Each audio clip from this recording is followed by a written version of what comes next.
Alright, Logic fans, welcome to our third and final video on section 1.4. So we're learning how expressive our symbolic apparatus thus far is, and we're showing how to count doing that. So in the previous video, we started by showing you how to translate the sentence, Mary owns at least 2 of the balls, okay? And you could translate that by looking at it either from the consistent with perspective or from the inconsistent with perspective. Let's give you a chance to try these right now. So try number 1 here. Mary owns at least 1 of the balls. Which of these sentences is that sentence consistent with? Which of these ways is that sentence consistent with? Ways of owning the balls. And which of the ways is it inconsistent with? Pause now.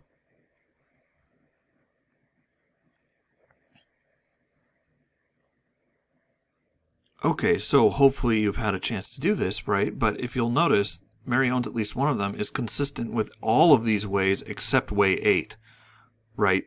So this is the only case where she owns none of them. In every other case, she owns at least 1. So you would have way 1 or way 2 or way 3, all the way up to and including way 7, but excluding way 8. Contrastively looked at from the perspective of what it's inconsistent with, right? It's only inconsistent, sentence 1 is only inconsistent with way 8. So again, if you're doing consistent with, you're translating by putting the or between all the different consistent with possibilities, and you're doing an and not, right, between all of the ones that it's inconsistent with. In this case, it's only inconsistent with way 8, so you just have the 1 and you don't have an and there. So the fastest way to translate this particular sentence would be just like this, okay? And this is a perfectly adequate translation of sentence 1 here. And if you put in, way 1 through way 7 into all of these, that would be a perfectly adequate way of translating it too. But as you can see, it's not very efficient, but the 2 different ways would yield logically equivalent translations, and so from a purely logical point of view, they're both equally acceptable, although one is much more streamlined and efficient than the other. Okay, same thing with sentence number 2. Give that a try right now. Which of the ways of here, which of these 8 ways is sentence 2? Mary owns at least 3 of the balls consistent with, and which of the ways is it inconsistent with, and translate that sentence. Pause now.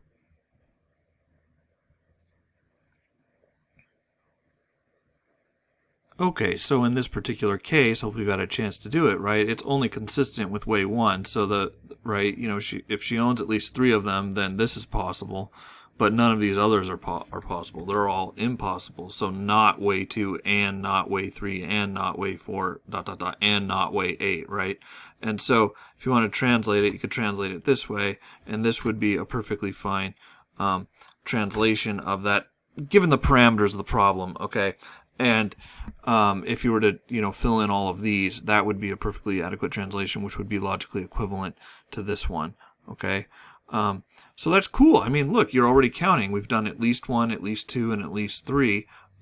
Guess what? We can also do at most 1, at most 2, and at most 3. So let's take a look. So, all of this stuff from section 1.2 about at least, at most, and exactly is all coming back here. But let's go ahead and focus on one here where Mary owns at most 1 of the balls. So what's that consistent with? What's it inconsistent with? And can you translate that sentence into our symbolic notation? Please pause now.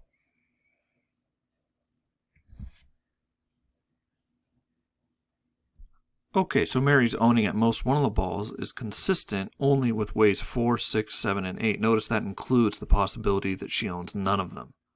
Right? Owning at most 1 is consistent with her owning, in fact, none. So, you put your way 4 in, and you plug them all in there, and you do it for all of them, and that sentence is going to be an adequate translation of Mary owns at most 1. It's inconsistent with ways 1, 2, 3, and this is a typo. No, not way 4. It's inconsistent with way 5. Must be what I screwed up there. So it's inconsistent with way 5, and You know, so if you plug in way 1 and way 2 in their respective places here, and you do all of that, that would be an adequate translation of the at most one case as well. So, yeah, and these two sentences will be, in fact, logically equivalent. Okay, awesome. Try Mary owns at most 2 of the balls, and yeah, go ahead and try that right now. Give you a second to pause.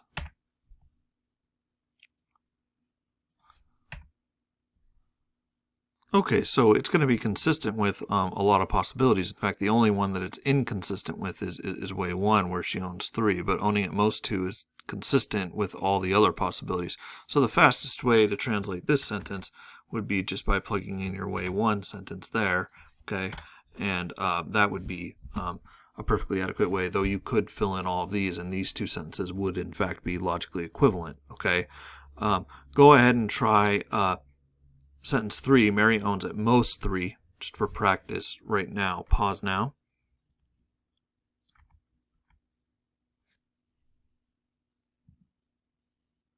So this is an interesting case, right? It includes all the possibilities. She could own none of them. She could own all 3 of them, or any combination thereof. So you're going to have either way 1 or way 2 or way 3 all the way up to and including way 8, and there's nothing it's inconsistent with, right? So you would just have to plug all of these in, and you would write it out the really, really long-winded way. But that's, you know, a structural feature of what we're doing here. And so, you know, keep that in mind. This is how you would do the translations, okay? Final point here, just to really convince you can actually do the counting with the symbolic apparatus we have. Let's try these, but this time let's do exactly 1, okay? For all of them. So let's do exactly 1, exactly 2, and exactly 3. So go ahead and pause now and try to do the consistent with and inconsistent with for sentence 1 here. Pause now.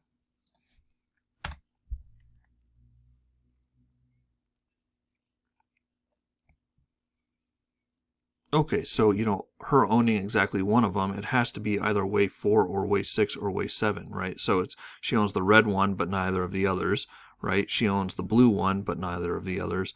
Or she owns the yellow one and neither of the others, okay? And it excludes every other possibility. So the fastest way to do this would be this, because since there's 3 that it's consistent with, there's going to be 5 that's inconsistent with. So that's going to be a longer solution, okay? But yeah, you plug in for way 4, way 6, and way 7, and that's going to give you the sentence that is a translation of. So I'll put the whole thing in so you can see the whole thing here.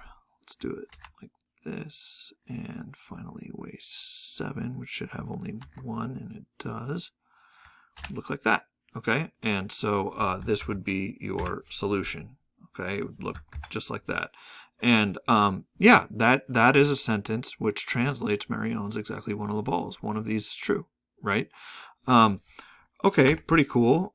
Let's go ahead and try sentence 2. Mary owns exactly 2 of the balls. What's that consistent with? What's it inconsistent with? And find a translation of Mary owns exactly 2 of the balls. Pause now.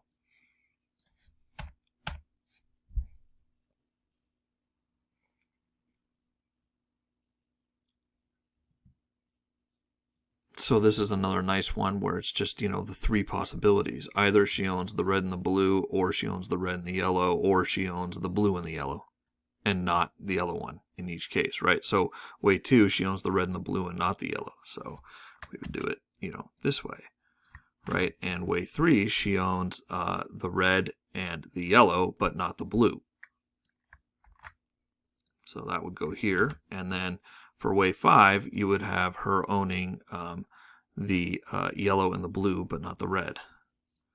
Okay, and that would be right there an adequate translation of Mary owns exactly 2 of the balls. One of these is the case. Okay, contrastively, you could do it. You know, it's not the case that way 1, and it's not the case that way 4 and it's not the case that weigh 6, and it's not the case that weigh 7, and it's not the case that weigh 8. Okay, and those would be logically equivalent. Okay, but that's going to have 5 of these types of expressions in it, as opposed to only 3 here. So we'll just go with that one.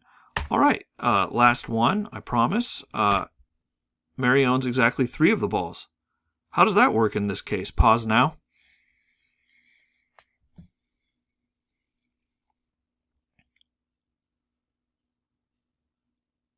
Okay, so there's only one thing that it's consistent with, and that's that she owns the red, and she owns the blue, and she owns the yellow, right? And it would be inconsistent. So it's consistent with way 1 and inconsistent with way 2 and inconsistent with way 3 and inconsistent with way 4, right? So this would be fine, and you don't need a disjunction anywhere. But if you did it the other way, you would have, it's not the case that weigh 2, and it's not the case that weigh 3, and it's not the case that weigh 4, and those would be logically equivalent, okay? And they would both express that Mary owns exactly 3 of the balls. Okay, so I hope this helped clarify some things for you about and or and negations, and just how clever uses of them can allow us to capture a lot of the expressive richness of ordinary language. We'll be moving on with our symbolic apparatus in the next section, 1.5, where we introduce the arrow for conditionals. See you there.